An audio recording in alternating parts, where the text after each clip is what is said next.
on offense, Tanner Hudson. Tanner Hudson got a very high grade from Pro Football Focus. He got a lot of targets. He seemed like he was a nice route runner with those little option routes, and it seemed like he could do something after the catch. He did drop a pass, but everyone on the 49ers did in this game except for Ross Dwelley. Do you think Tanner Hudson will make this team? Yeah, I do.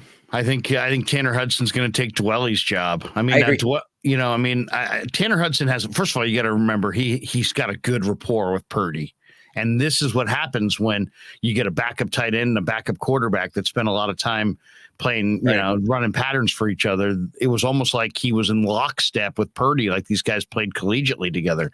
Right. So that was great to see. I think Tanner Hudson has a little bit more ability to stand in as a blocker than Dwelley, and I think he's got sticky hands. Now, he did fumble that one. What an indictment of Dwelley. I'm not even – because Tanner Hudson looks very slim to me. He looks a little bit like a wide receiver, but looks Dwelley has no power. Dwelley's slow, and Dwelley gives you nothing after the catch, but he catches the ball. Tanner Hudson's kind of fast, and he gives you something after the catch. Yeah, and I just think Tanner Hudson looks like first of all, they may have to steal a roster spot and go with 2 tight ends. I wouldn't be surprised if they waived both Hudson and Dwelley to try to create a roster spot for one of these other guys we're talking about. Just because I do think they're the kind of players that are, that might sneak through. Like you might be able to pass Tanner Hudson through the waivers and still sign him back to the practice squad. The way a lot of coaches think is like, if you only have 2 tight ends and one gets hurt, I have to throw out my 2 tight end packages entirely. And also, like some of these run first teams, like the Niners near the goal line, have 3 tight end packages.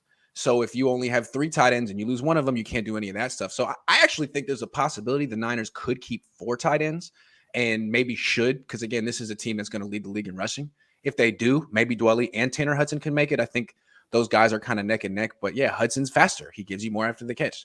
I think, and neither one's particularly like a road grader as a blocker. So if you're looking for your designated pass catching backup tight end, I think I might go with Hudson too. It's interesting if it depends how you feel about the rest of your roster, because can you use Juszczyk as a second tight end? Can you use any of these offensive linemen that you have as a third tight end? I think Warner's probably a good enough run blocker to make it, and obviously Kittle's Kittle, but I'm not convinced that either of the other guys would get picked up. So I think they might both get waived. But if it came down to Dwelley or Hudson, I'd vote for Hudson. I might as well, although we haven't really seen Hudson play with the starters yet, and Dwelley has been getting those reps. And I'll say this, the Niners love and trust Dwelley, and he'll just keep he's like the Dante Johnson of the offense. They don't really use him. He's kind of just a special teams guy and a backup, but they want him. So I wouldn't be surprised if they like him. Yeah, Dwelley just makes it for whatever reason, and he gets 4 targets this year just because that's how it works. Okay. And I love Dwelley at University of San Diego as far as a receiver. He's always been a sticky-handed receiver. It's just that he doesn't offer much as a blocker, and, man, this team wants to run the ball a lot. 2 false starts in the game the other night. Dwelley, what are you doing? Hey, look, but they are asking him to play multiple roles, so maybe his head's spinning. I don't know, but to me, I think I think Hudson looks a little bit better than Dwelley.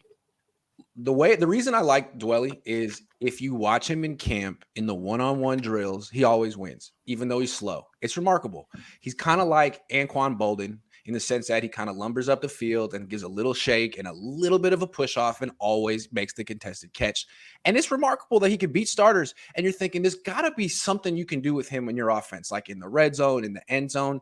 They don't do it. What's the point of having him? I don't think – is he an asset on special teams? I can't imagine.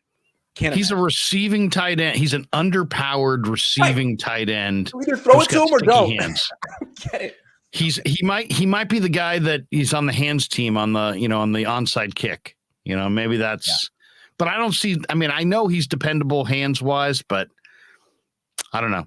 To me, I think that if I need the roster spot, I would consider all options there.